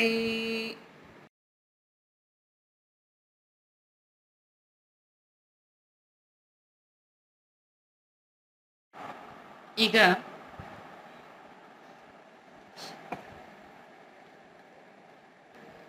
ಓಂ ಸಾಯಿರಾಮ್. ಶ್ರೀ ಸಾಯಿ ಸಚ್ಚರಿತೆಯ 24ನೇ ಅಧ್ಯಾಯ ತುಂಬ ಚೆನ್ನಾಗಿದೆ. ಈ ಅಧ್ಯಾಯ ನೋಡಿ, ಸಾಯಿಬಾಬಾರವರ ಆರಾಧನೆ ಮಾಡ್ತಾ ಇದ್ದರೆ ಪ್ರಾಪಂಚಿಕ ಮತ್ತು ಪಾರಮಾರ್ಥಿಕ ಸುಖಗಳನ್ನು ಹೊಂದಬಹುದು ಮತ್ತು ಶಾಂತಿ ಪಡೆಯಬಹುದು, ನಮ್ಗೆ ಗೊತ್ತು. ಸೊ ಯಾರಿಗೆ ಇವುಗಳನ್ನೆಲ್ಲ ಸಾಧಿಸಬೇಕು ಅಂತ ಆಸೆ ಇರುತ್ತಲ್ಲ, ಅವರು ಸಾಯಿಬಾಬಾ ಅವರ ಲೀಲೆಗಳನ್ನು ಕೇಳಿಸ್ಕೊಂಡು ಧ್ಯಾನ ಮಾಡಬೇಕು. ಇದನ್ನು ಅಭ್ಯಾಸ ಮಾಡಿದರೆ ಅವ್ರ ಗುರಿ ಸಾಧಿಸಿದಂತೆ. ಸಾಮಾನ್ಯವಾಗಿ ಹೇಗೆ ನಾವು ಕಥೆಗಳೆಲ್ಲ ಹೇಳ್ತಾ ಇದ್ರೆ ಕಡೆಯಲ್ಲಿ ಸ್ವಲ್ಪ ಹಾಸ್ಯ ವಿನೋದ ಇರ್ತಾ ಇತ್ತಲ್ವ. ಯಾಕೆಂದರೆ ಹಾಸ್ಯ ವಿನೋದ ಅಂದರೆ ಎಲ್ಲರಿಗೂ ಇಷ್ಟಪ್ಪ. ಇಷ್ಟ ಇಲ್ಲದೇ ಇರೋರು ಯಾರಾದರೂ ಇದ್ದೀರಾ? ಇಲ್ಲ, ಎಲ್ಲರಿಗೂ ಇಷ್ಟ. ಆದರೆ ನಾವೇ ಹಾಸ್ಯಕ್ಕೆ ಗುರಿಯಾದರೆ ಇಷ್ಟ ಆಗಲ್ಲ. ಇನ್ನೊಬ್ರು ನೋಡಿ ಹಾಸ್ಯ ಮಾಡೋಕ್ಕೆ ಖುಷಿ ಆಗುತ್ತೆ, ನಮಗೆ ಹಾಸ್ಯ ಅಂತ ಆಗ್ಬಿಡ್ತೀವಲ್ಲ, ನಮಗೆ ಇಷ್ಟ ಆಗೋದಿಲ್ಲ ಅದು. ಆದರೆ ಬಾಬಾ ಅವರ ರೀತಿ ವಿಚಿತ್ರವಾಗಿತ್ತಂತೆ. ಅವ್ರ ವಿನೋದಗಳೆಲ್ಲ ಬೋಧಪ್ರದವಾಗಿಯೂ ಮನರಂಜಕವಾಗಿಯೂ ಇದ್ದವು ಅಂತ ಹೇಳ್ತಾರೆ. ಆದ್ದರಿಂದ ಭಕ್ತರು ಅದನ್ನೆಲ್ಲ ಅನ್ಯತಾ ಭಾವಿಸ್ತಾ ಇರಲಿಲ್ಲ, ಏನು ಬೇರೆ ಥರ ಅನ್ಕೋತಾನೆ ಇರಲಿಲ್ಲ. ತಮಗೆ ಸಂಬಂಧಿಸಿದ ಒಂದು ಕಥೆಯನ್ನು ಹೇಮಾಡ್ ಪಂತರು ಹೇಳ್ತಾರೆ. ಪ್ರತಿ ಭಾನುವಾರ ಶಿರಡಿಯಲ್ಲಿ ಸಂತೆ ಆಗ್ತಾ ಇತ್ತಂತೆ. ಸಂತೆ ಆಗೋ ದಿವಸ ಮಸೀದಿಯಲ್ಲಿ ತುಂಬ ಜನಜಂಗುಳಿ ಇರ್ತಾ ಇತ್ತು. ಒಂದು ಭಾನುವಾರ ಹೇಮಾಡ್ ಪಂತರು ಬಾಬಾ ಮುಂದೆ ಕುಳಿತು ಅವರ ಕಾಲುಗಳನ್ನ ಒತ್ತಾ ಇದ್ರು. ಬಾಬಾರವ್ರು ನೋಡಿ ನಿರಂತರವಾಗಿ ಕೆಲಸ ಮಾಡ್ತಾರೆ, ಇವಾಗಲೂ ಅಷ್ಟೇ. ಎಲ್ಲ ಭಕ್ತರು ಎಲ್ಲೆಲ್ಲಿದ್ದಾರೋ ಏನೇನು ಸಹಾಯ ಬೇಕು ಮಾಡ್ತಾ ಇರ್ತಾರೆ. ಬಾಬಾ ದಣಿದಿದ್ದೀರಾ, ನಿಮ್ಮ ಕಾಲುಗಳನ್ನ ಒತ್ತೀನಿ ಬಾಬಾ ಅಂತ ಹೇಳಿದ್ರೆ, ಅಯ್ಯೋ ಇಲ್ಲ ಇಲ್ಲ ಅಂತಾರೆ. ಭಕ್ತರ ಹತ್ರ ಕಾಲು ಬೇಡ ಮಗು ಅಂತ ಹೇಳಿ ಕಾಲುಗಳನ್ನ ಒತ್ತಾ ಇರ್ತಾರೆ ಹೇಮಾಡ್ ಪಂತರು. ಶ್ಯಾಮ ಅವರು ಬಾಬಾಗೆ ಎಡಗಡೆ ಕೂತ್ಕೊಂಡಿರ್ತಾರೆ, ವಾಮನ್ ರಾವ್ ಬಾಬಾ ಅವರ ಬಲಗಡೆ ಕೂತ್ಕೊಂಡಿರ್ತಾರೆ. ಆವತ್ತು ಬಾಪು ಸಾಹೇಬ್ ಬೂಟಿ ಮತ್ತು ಕಾಕಾ ಸಾಹೇಬ್ ದೀಕ್ಷಿತ್ ಅವರು ಸಹ ಅಲ್ಲಿರ್ತಾರೆ. ಈಗ ಎಷ್ಟೊಂದು ಬಾಬಾರವರ ಆಗಿನ ಕಾಲದ ಭಕ್ತರ ಹೆಸರುಗಳೆಲ್ಲ ನಾವು ತಿಳ್ಕೊಂಡಿದ್ದೀವಲ್ವಾ. ಆಗ ಶ್ಯಾಮ ಅವರು ಹೇಮಾಡ್ ಪಂತರನ್ನು ನೋಡಿ ನಗ್ತಾ, ಇದೇನಿದು ನಿನ್ನ ಕೋಟ್ ಇದೆಯಲ್ಲ ಹಾಕ್ಕೊಂಡಿದೆಯಲ್ಲ, ಆ ಕೋಟ್ ತೋಳುಗಳಿಗೆಲ್ಲ ಕಾಳುಗಳು ಅಂಟ್ಕೊಂಡ್ಬಿಟ್ಟಿದೆಯಲ್ಲ ಅಂತ ಕೇಳ್ತಾರೆ ನಕ್ಕೊಂಡು. ಏನು ಕೋಟ್ ಹಾಕ್ಕೊಂಡಿದ್ಯಾ, ತುಂಬ ಕಾಳುಗಳೆಲ್ಲ ಮೆತ್ಕೊಂಡಿದೆಯಲ್ಲ ಅಂತ ಹೇಳಿಬಿಟ್ಟು. ಆಗ ಹೇಮಾಡ್ ಪಂತ್ರ ಅಯ್ಯೋ ಎಲ್ಲ ಅಂಟ್ಕೊಂಡಿದೆ ಅಂತ ಹಿಂಗೆ ಕೋಟೆಲ್ಲ ಅಲ್ಲಾಡಿಸ್ಕೊಳ್ತಾರೆ. ಆಗ ಕೆಲವು ಪುಟಾಣಿ ಅಂದ್ರೆ ಹುರುಗಡ್ಲೆ ಇರುತ್ತಲ್ಲ, ಹುರುಗಡ್ಲೆ ಕಾಳೆಲ್ಲ ಉರುಳಿ ಕೆಳಗೆ ಬಿದ್ವಂತೆ. ಎಲ್ಲರೂ ಅದನ್ನೆಲ್ಲ ಆರ್ಸೋಕ್ಕೆ ಶುರು ಮಾಡಿದ್ರು. ಈ ಪುಟಾಣಿ ಕಾಳುಗಳು ಹುರುಗಡ್ಲೆ ನಿಮ್ಮ ತೋಳಲ್ಲಿ ಹೆಂಗೆ ಸೇರ್ಕೊಂತು ಅಂತ ಎಲ್ಲರಿಗೂ ಆಶ್ಚರ್ಯ ಆಯಿತು. ಹೇಮಾಡ್ ಪಂತರು ಸಹ ಏನಿದು, ಇದು ಹೆಂಗೆ ಬಂತು ಅಂತ ಯೋಚಿಸಿ, ಗೊತ್ತಿಲ್ಲಪ್ಪ ನನಗೆ ಅಂತ ಆಗ್ಬಿಡ್ತಾರೆ. ಬಾಬಾ ಹೇಳ್ತಾರೆ, ಓಹೋ ಯಾರಿಗೂ ಕೊಡದೆ ಇವನು ಒಬ್ಬನೇ ತಿನ್ನೋ ಅಭ್ಯಾಸ ಇಟ್ಕೊಂಡಿದ್ದಾನೆ. ಈ ದಿವಸ ಸಂತೆ ಅಲ್ವಾ, ಅದಕ್ಕೆ ಕಾಳು ಕೊಂಡ್ಕೊಂಡ್ಬಿಟ್ಟು ತಿನ್ಕೊಂಡು ಬಂದಿದ್ದಾನೆ. ಅದು ನಂಗೆ ಗೊತ್ತು ನೋಡಿ, ಕಾಳುಗಳೇ ನೋಡಿದ್ವಲ್ಲ, ಇದೇ ಸಾಕ್ಷಿ, ಏನು ಆಶ್ಚರ್ಯ ಅಂತ ಹೇಳ್ತಾರೆ. ಹೇಮಾಡ್ ಪಂತ, ಬಾಬಾರವರೇ ನಾನು ಒಬ್ಬಂಟಿಯಾಗಿ ಅದು ಕಾಳು ತೊಗೊಂಡು ನಾನೊಬ್ಬನೇ ತಿನ್ನೋದ, ನಂಗೆ ಗೊತ್ತೇ ಇಲ್ಲ ಬಾಬಾ. ಆ ಥರ ನನ್ನ ಮೇಲೆ ಯಾಕೆ ಬಾಬಾ ಅಪವಾದ ಮಾಡ್ತೀರಾ? ನಾನು ಇದುವರೆಗೂ ಸಂತೆಗೆ ಹೋಗಿಲ್ಲ, ಸಂತೆನೇ ನೋಡಿಲ್ಲ. ಆದ್ದರಿಂದ ನಾನು ಪುಟಾಣಿ ತೊಗೊಳಕ್ಕೆ ಹೇಗೆ ಸಾಧ್ಯ? ಸಂತೆಗೆ ಹೋಗಿ ನೀವು ಯಾಕೆ ಹಿಂಗೆ ಹೇಳ್ತೀರಾ?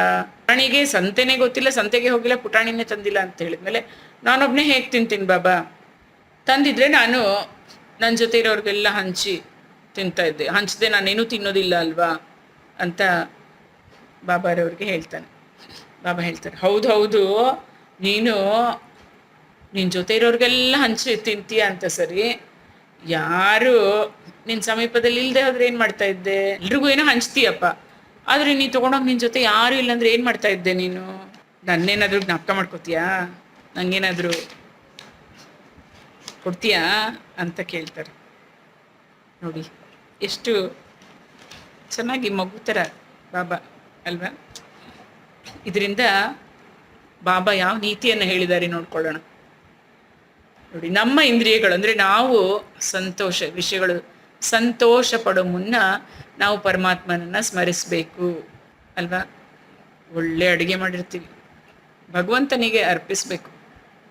ನಾನೇ ತಿನ್ಬಿಡ್ತೀನಿ ಗಬ್ಬ ಗಬ್ಬ ಗಬ್ಬ, ಭಗವಂತ ಅದಕ್ಕೂ ಹೆಚ್ಚಿದಾಗಿ ಎಲ್ಲರಿಗೂ ಹಂಚಿ ತಿನ್ನೋದು ಬಾಬಾರವ್ರು ಹೇಳ್ತಾರಲ್ಲ. ಇಲ್ಲದೇ ಇರೋರಿಗೆ, ಯಾರು ಬೇಕು ಅಂತ ಇದ್ದಾರಲ್ಲ ಅಂತಹವ್ರಿಗೆ ಕೊಡಬೇಕು ಅಂತ. ಸೊ ಇಂದ್ರಿಯಗಳು ಅಭಿಲಾಷೆ ಇರಲ್ಲ. ಆ ವಿಷಯಗಳನ್ನು ಮೊದಲು ನಾವು ಗುರುವಿಗೆ ಅರ್ಪಣೆ ಮಾಡಿದರೆ ಅವುಗಳಲ್ಲಿ ನಮಗೆ ಮೋಹ ಉಂಟಾಗೋದಿಲ್ಲ.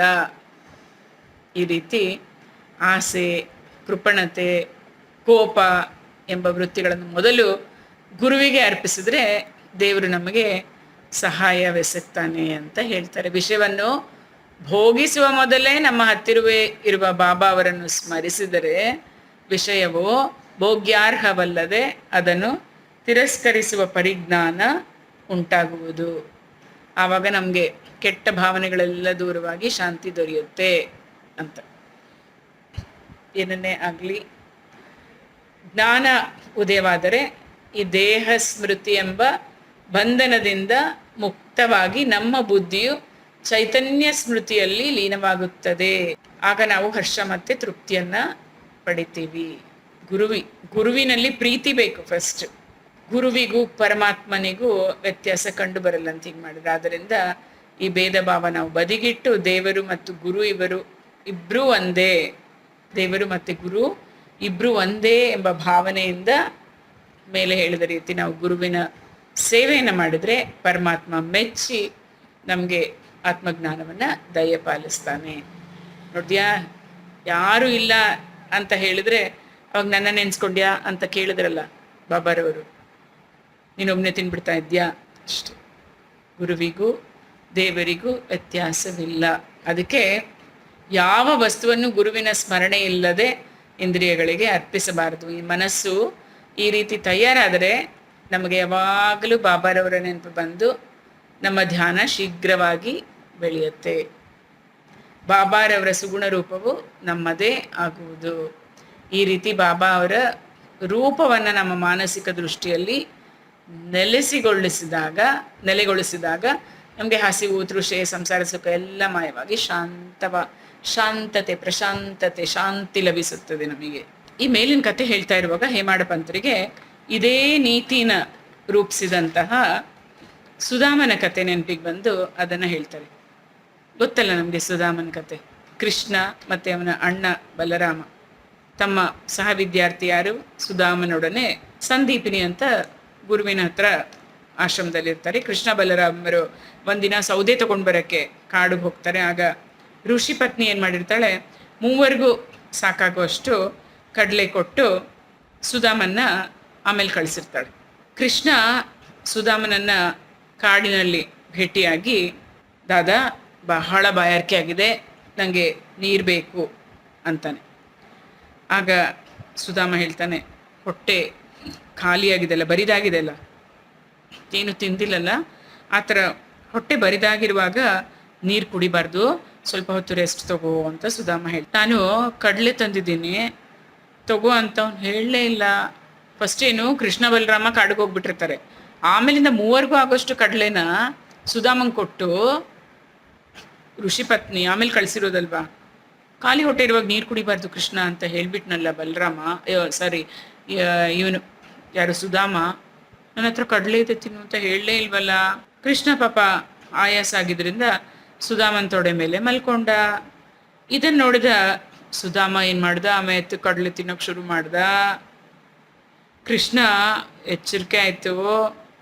ಹೇ ಸುಧಾಮನ್ ನೋಡ್ದ, ದಾದಾ ಏನು ತಿಂತಾ ಇದೀಯಾ, ಕಟ್ಟಕ ಶಬ್ದ ಆಗೋದಿಲ್ವಾ, ಶಬ್ದ ಬರ್ತಾ ಇದೆ ಅಂತ. ಅದಕ್ಕೆ ಸುಧಾಮ ಹೇಳ್ತಾನೆ, ಏನು ತಿಂತಾ ಇದ್ದೀನಿ, ಚಳಿಯೆಲ್ಲ ಗುಡಗುಡಗಡ ನಡುಗ್ತಾ ಇದ್ದೀನಿ. ವಿಷ್ಣು ಸಹಸ್ರನಾಮ ಹೇಳಕ್ಕೂ ಆಗೋದಿಲ್ಲ, ಚಳಿ ಕಟಕಟ ಅಂತ ಇದೆ ಅಂತ. ಕೃಷ್ಣ ಸರ್ವಜ್ಞ ಇದನ್ನ ಕೇಳಿ ಹೇಳ್ತಾನೆ, ನಾನೊಂದು ಕನಸು ಕಂಡೆ, ಬೇರೆಯವ್ರಿಗಾಗಿ ಕೊಟ್ಟ ಪದಾರ್ಥವನ್ನ ಅವ್ರಿಗೆ ತಿಳಿದೇ ಇರೋ ಥರ ತಿಂತಾ ಇರೋದನ್ನ. ಅವನನ್ನ ವಿಚಾರಿಸ್ತಾ ಇರುವಾಗ ಏನಿದೆ ಮಣ್ಣು ತಿನ್ನಕ್ಕೆ, ಏನು ತಿನ್ನಲಿ ಅಂದ. ಅದಕ್ಕೆ ಇನ್ನೊಬ್ಬ ಹಾಗೇ ಆಗಲಿ ಅಂತ ಹೇಳ್ದ, ಇದು ಕನಸು ಮಾತ್ರ, ನನ್ನನ್ನು ಬಿಟ್ಟು ನೀನೇನು ತಿನ್ನೋದಿಲ್ಲ ಅಂತ ನನಗೆ ಗೊತ್ತು ಸುಧಾಮ. ಕನಸು ಈ ಥರ ಕನಸು ಬಿತ್ತಲ್ಲ ನನಗೆ, ಅದಕ್ಕೋಸ್ಕರ ನೀನು ಕೇಳಿದೆ ಅಂತ ಕೃಷ್ಣ ಹೇಳ್ತಾನೆ. ಸುಧಾಮನಿಗೆ ಕೃಷ್ಣನ ಸರ್ವಜ್ಞತೆ ಲೀಲೆಗಳು ಸ್ವಲ್ಪ ಮಟ್ಟಿಗಾದರೂ ತಿಳಿದಿದ್ರೆ ಅವನು ಆ ಥರ ಮಾಡ್ತಾ ಇರಲಿಲ್ಲ. ಅದಕ್ಕೋಸ್ಕರ ಅವನು ಮಾಡಿದ್ದನ್ನೇ ಅನುಭವಿಸ್ಬೇಕಾಯ್ತು.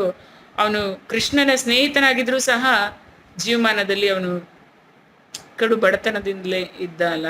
ನಂತರ ಕೊನೆಯಲ್ಲಿ ತಾನೇ ಮಾಡಿದ ಒಂದು ಹಿಡಿ ಅವಲಕ್ಕಿಯನ್ನು ಶ್ರೀಕೃಷ್ಣನಿಗೆ ಮನಪೂರ್ವಕವಾಗಿ ಅರ್ಪಿಸಿದಾಗ ಕೃಷ್ಣ ಮೆಚ್ಚಿ ಒಂದು ಸುವರ್ಣ ನಗರ, ಅವನಿಗೊಂದು ಅರಮನೆಯೇ ಕಟ್ಕೊಟ್ಬಿಡ್ತು. ಹೇಮಾಡಪಂತ್ರಿಗೆ ಈ ಕತೆಗೆ ನೆನಪಿಗೆ ಬಂತು, ನಾನು ಯಾರಿಗೂ ಕೊಡದೆ ತಿನ್ನಲ್ಲ ಬಾಬಾ ಅಂತ ಹೇಳಿದ್ರಲ್ಲ ಪುಟಾಣಿನ, ಇದು ಹೇಗೆ ಸುಧಾಮ ಕೃಷ್ಣನಿಗೆ ಕೊಡದೆ ಕೃಷ್ಣನ ಹತ್ರನೇ ಸುಳ್ಳು ಹೇಳ್ಬಿಟ್ಟು ತಾನೇ ತಿನ್ಬಿಡ್ತಾನಲ್ಲ.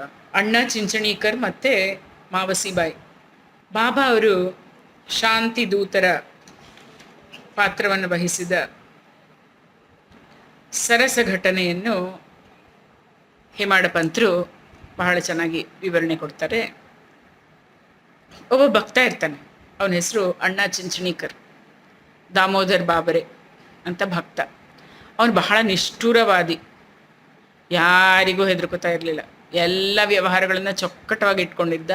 ಅವನ ಬಾಹ್ಯದಲ್ಲಿ ಒಂಥರ ನಿರ್ದಯಿ, ನೋಡಿದ್ರೆ ಹಿಂಗೆ, ಆದರೆ ಅವನು ಒಳ್ಳೆ ಮನಸ್ಸು, ತುಂಬ ಒಳ್ಳೆ ಮನಸ್ಸು ಅವನಿಗೆ. ಆದ್ದರಿಂದ ಬಾಬಾ ಅವನ್ನ ಪ್ರೀತಿ ಮಾಡ್ತಾಯಿದ್ರು. ಅವನ ಒಳ್ಳೆ ಗುಣ ಗೊತ್ತಿತ್ತು.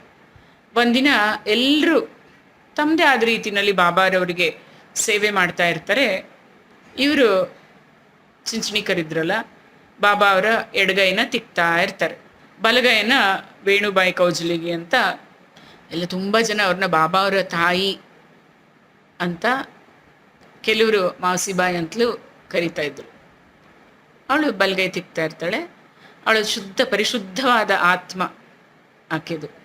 ಅವಳು ಬಾಬಾರವ್ರನ್ನ ತಬ್ಬಿಕೊಂಡು ಅವರ ಹೊಟ್ಟೆ ತಿಕ್ತಾ ಇರ್ತಾಳೆ. ಹೀಗೆ ತಿಕ್ತಾ ಇದ್ರೆ ಹೊಟ್ಟೆ ಬೆನ್ನು ಎರಡು ಒಂದೇ ಆಗ್ಬಿಡತ್ತೆ, ಸಮನಾಗ್ಬಿಡ್ತಾರೆ. ಎಡಭಾಗದಲ್ಲಿ ಚಿಂಚಣಿಕರ ಅಲುಗಾಡದೆ ನಿಂತಿರ್ತಾರೆ. ತಿಕ್ಕೋ ರಭಸದಲ್ಲಿ ಮಾವಸಿಬಾಯಿ ಮುಖ ಅತ್ತತ್ತ ಹೋಗ್ತಾ ಇರುತ್ತೆ. ಹೀಗೆ ಮಾಡ್ತಾ ಇರುವಾಗ ಮುಖ ಮಾವಸಿಬಾಯಿ ಮುಖ ಅಣ್ಣ ಅವರ ಮುಖಕ್ಕೆ ತಗಲತ್ತೆ. ಅಣ್ಣ ಚಿಂಚಣೀಕರ್ ಇರ್ತಾರಲ್ಲ, ಅವಳು ತಮಾಷೆ ಮಾಡ್ತಾಳೆ. ಅಜ್ಜಿ ಅದು ಬಾಬಾರವರ ತಾಯಿ ಹಿಂಗೆ ಅಲ್ಲಾಡಿ ಹಿಂಗೆ ತಗಲಿದಾಗ, ಈ ಅಣ್ಣ ಭಾಳ ತುಂಟ ಇದ್ದಾನೆ, ಓ ನನಗೆ ಮುತ್ತಿಡೋಕ್ಕೆ ಪ್ರಯತ್ನ ಮಾಡ್ತಾ ಇದ್ದಾನೆ, ಮುದುಕಾಗಿದ್ದಾನೆ, ಇವನಿಗೆ ಸ್ವಲ್ಪನೂ ನಾಚಿಕೆ ಇಲ್ಲ ಅಂತ ತಮಾಷೆ ಮಾಡ್ತಾಳು. ಇದನ್ನು ಕೇಳಿ ಅಣ್ಣಂಗೆ ಕೋಪ ಬಂದ್ಬಿಡತ್ತೆ. ಕೋಪ ಬಂದು, ನೀನು ನನಗೆ ತುಂಟ ಅಂತ ಹೇಳಿದ್ಯಾ? ನಾನೇನಷ್ಟು ಮೂರ್ಖನ? ನೀನೇ ಕಾಲು ಕೆದ್ರಿಕೊಂಡು ಬಂದು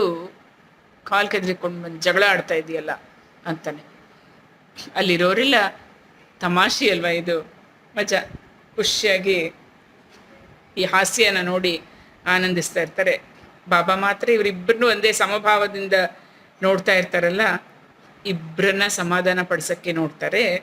ಆಗ ಅವ್ರ ಪ್ರೀತಿಯಿಂದ, ಓ ಅಣ್ಣ, ಯಾಕೆ ಕೋಪ ನಿನಗೆ? ಅನವಶ್ಯಕವಾಗಿ ಯಾಕೆ ಈ ಜಗಳ? ತಾಯಿ ಮಗನ್ನ ಮುತ್ತಿಟ್ರೆ ಏನು ತಪ್ಪು? ನನಗೇನೂ ಅರ್ಥ ಆಗ್ತಾ ಇಲ್ಲ, ಅದರಲ್ಲಿ ಏನೂ ಪಾಪ ಇಲ್ಲ ಅಂತ ಹೇಳ್ತಾರೆ.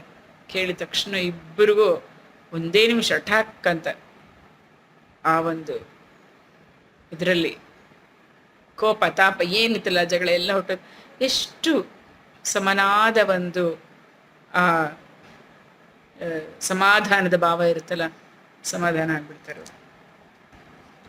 ಬಾಬಾ ಅವರು ತಮ್ಮ ಭಕ್ತರು ತಮ್ಮನ್ನ ಮಾನ ಬಂದಂತೆ ಆರಾಧಿಸೋಕ್ಕೆ ಅನುಮತಿ ಕೊಟ್ಬಿಟ್ಟಿದ್ರು. ಅವರು ಯಾರು ಈ ವಿಷಯದಲ್ಲಿ ಹಸ್ತಕ್ಷೇಪ ಮಾಡಲಾಗ್ತಿರ್ಲಿಲ್ಲ. ಒಂದು ಉದಾಹರಣೆ ಕೊಡಬೇಕು ಅಂತ ಹೇಳಿದ್ರೆ, ಇನ್ನೊಂದು ಸಂದರ್ಭದಲ್ಲಿ ಮಾವಸಿಬಾಯಿ, ಅದೇ ಬಾಬಾರವರ ತಾಯಿ ಥರ ಅಂತ ಅಲ್ವಾ. ಹೊಟ್ಟೆ ಉಜ್ತಾ ಇದ್ದಾಳಂತೆ ಬಾಬಾರವರಿಗೆ. ಯಾರಿಗೂ ಭಯ ಆಯಿತು, ಯಾಕೆ ಹಿಂಗೆ ಮಾಡ್ತಾ ಇದ್ದಾಳೆ ಅಮ್ಮ ತಾಯಿ, ಜಾಗರೂಕವಾಗಿ ಹೊಟ್ಟೆ ತಿಕ್ಕ್ರಿ, ಇಲ್ಲದೆ ಹೋದರೆ ನೀವು ಬಾಬಾರವರ ಕರಳುಗಳನ್ನೇ ಕಿತ್ತಾಕ್ಬಿಡ್ತೀರಾ ಅಂತ. ಇದನ್ನು ಕೇಳಿಸ್ಕೊಂಡ ತಕ್ಷಣ ಬಾಬಾ ಏನು ಮಾಡಿದ್ರು, ತಮ್ಮ ಕುತ್ಕೊಂಡಿದ್ದ ಆಸನದಿಂದ ಎದ್ದು ಸಟಿಕ, ಒಂದು ಕೋಲಿರುತ್ತಲ್ಲ ಅವ್ರ ಹತ್ರ, ಗುರುಗಳ ಹತ್ರ, ಅದನ್ನು ತಗೊಂಡು ನೆಲಕ್ಕೆ ಫಟ್ ಅಂತ ಹೊಡೆದ್ರು. ಅವ್ರ ಕಣ್ಣು ಕೆಂಪಾಗ್ಬಿಡ್ತು. ಅವರು ಆ ಸಟಿಕ ತಗೊಂಡು ಒಂದು ತುದಿಯನ್ನು ತಮ್ಮ ಹೊಟ್ಟೆಗೆ ಮತ್ತೊಂದು ತುದಿನ ಕಂಬಕ್ಕೆ ಇಟ್ಟು ಬಲವಾಗಿ ಒತ್ತಕ್ಕೆ ಶುರು ಮಾಡಿದರು ಬಾಬಾರವರು. 2 ಅಡಿ ಉದ್ದವಾಗಿದ್ದ ಆ ಸಟಿಕ ಬಾಬಾರವರ ಹೊಟ್ಟೆ ಒಳಗೆ ಪೂರ್ತಿ ಹುಟ್ಟೋಯ್ತು, ಒಳಗೆ ತನಕ ಹಿಂಗೆ. ಇದನ್ನು ಕಂಡ ಜನರ ಗಾಬರಿ ತುಂಬ ಜಾಸ್ತಿ ಆಯಿತು. ಯಾರಿಗೂ ಬಾಬಾರವ್ರ ಹತ್ರ ಹೋಗೋಕ್ಕೆ ಧೈರ್ಯನೇ ಇರಲಿಲ್ಲ. ಅಂದ್ಕೊಂಡೆ ಅವರು ಬಾಬಾರವರ ಕ್ಷೇಮವನ್ನು ಗಮನದಲ್ಲಿಟ್ಕೊಂಡ್ರೆ ಅವರು ಮೌಸಿಬಾಯಿಗೆ ಜಾಗರೂಕರಾಗಿರಮ್ಮ ಅಂತ ಹೇಳಿದ್ರು. ಆದರೆ ಬಾಬಾ ಅದನ್ನು ಸಹಿಸಲಿಲ್ಲ. ಹೀಗೆ ಅವರ ಸದುದ್ದೇಶ ವಿಪತ್ತಿಗೆ ದಾರಿಯಾಯಿತು ಅಂತ. ಏನು ಮಾಡೋಕ್ಕಾಗ್ತಾ ಇಲ್ಲ. ನೋಡ್ತಾ ಇದ್ದಾರೆ ಬಾಬಾರದು ಆ ಸಟಿಕ ಹೊಟ್ಟೆ ಒಳಗೆ ಹೋಗ್ಬಿಟ್ಟಿದೆ. ಅದೃಷ್ಟವಶಾತ್ ಅಂತ ಹೇಳಿದರೆ ಬಾಬಾ ಅವರು ಕೂಡಲೇ ಶಾಂತರಾದರು. ತಮ್ಮ ಸಟಿಕ ತೆಗೆದು ಅಲ್ಲಿಂದ ಆಸನದಲ್ಲಿ ಆರಾಮಾಗಿ ಕೂತ್ಕೊಂಡ್ರು. ಆವತ್ತಿಂದ ಭಕ್ತರು ಸಾಯಿಬಾಬಾರು ಅವ್ರಿಗೆ ಯಾರೇ ಇತರರು ಸೇವೆ ಮಾಡ್ತಾ ಇದ್ರೆ ಮಧ್ಯ ಪ್ರವೇಶಿಸಿ ಹಾಗೆ ಮಾಡಬೇಡ, ಹಿಂಗೆ ಮಾಡು, ನೋಡ್ಕೋ, ಹುಷಾರು ಗಿಷಾರು, ಕೇರ್ಫುಲ್ ಎಲ್ಲ ಇತ್ತಲ್ಲ, ಅದನ್ನೆಲ್ಲ ಹೇಳೋದನ್ನು ತಪ್ಪು ಅದು ಅಂತ ಅರಿತುಕೊಂಡ್ರು. ಭಕ್ತರ ಸೇವೆಯ ಬೆಲೆ ಮತ್ತು ಗುಣಗಳು ಅದನ್ನು ಅಳಿಯೋದು ಬಾಬಾರವ್ರಿಗೆ ಹೊರತಾಗಿ ಆ ಶಕ್ತಿ ಅವ್ರಿಗೆ ಬಿಟ್ಟರೆ ಇನ್ಯಾರಿಗೂ ಇರಲಿಲ್ಲ. ಇದು ಈ ಒಂದು 3-4 ನಿದರ್ಶನಗಳಿಂದ ಶ್ರೀ ಸಾಯಿಬಾಬಾ ಸಚ್ಚರಿತೆಯ 24ನೆಯ ಅಧ್ಯಾಯವು ಪೂರ್ಣಗೊಳ್ಳುತ್ತೆ.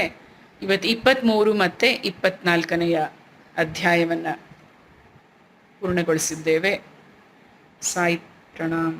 ಶ್ರೀ ಸಚ್ಚಿದಾನಂದ ಸಮರ್ಥ ಸದ್ಗುರು ಸಾಯಿನಾಥ್ ಮಹಾರಾಜ್ ಕಿ ಜೈ. ಸಮರ್ಥ ಸದ್ಗುರು ಸಾಯಿನಾಥ್ महाराज की जय।